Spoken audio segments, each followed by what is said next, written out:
Hello mga amiga, mayong adlaw. Malipayong bagong tuig ka natong tanan. Mag-istorya na pud ta.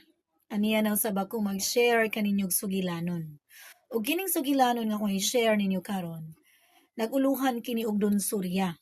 Medyo taas-taas ni siya, ako lang ni siyang gi-divide og katulo para magpangita mo sa sumpay. Ug ato nang sugdan.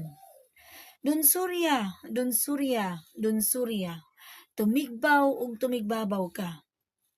Si Surya, usa ka babae nga buutan ug mapinanggaon sa iyang pamilya. Aduna siya'y duha ka buok anak nga lalaki. 3 anyos ang maguwang ug ang mangod 3 pa ka buwan. Ug ang iyang bana usa ka mananagat. Malipayon sila sa sinugdanan sa ilang pagpuyo apan sa hinahinay nagmasulubon gumikan sa pagluib sa iyang bana. Tagpila ka adlaw nga dili mo pauli kay atuan na nanimuyo na sa laing babayi. Ug si Surya maghandom gihapon kanunay, hugot ang iyang pag-ampo, mubalik gihapon kaniya ang iyang bana. Naningkamot siya sa pagpanginha sa matag adlaw ug itumod niya dito sa merkado para makakaon sila sa iyang duha ka buok anak nga gagmay pa.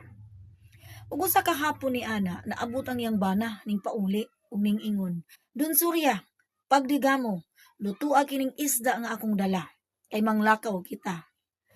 Dagag pangutana sa hunahuna og sa kasing-kasing ni Surya, apan iyang gipili ang magpakahilom ug giluom ang tanan kasakit.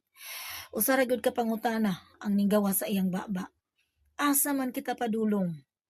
Ug ning tubag ang iyang bana. Ayaw na pagdagag pangutana pa. Dagag istorya, ibilin ka ng imong mga anak sa imong inahan, kay dili madugay mo pauli ra kita. Buot unta niyang musupak sa mando ni ini apan nahadlok siya nga mapasakitan hasta ang iyang mga anak. Masulubon siyang mubiya sa iyang mga anak, ilabi na ang masuso. Ug iya na lang gitugo ng iyang inahan. Nay, ayaw kaguol sa dili madugay, mupauli ra ko.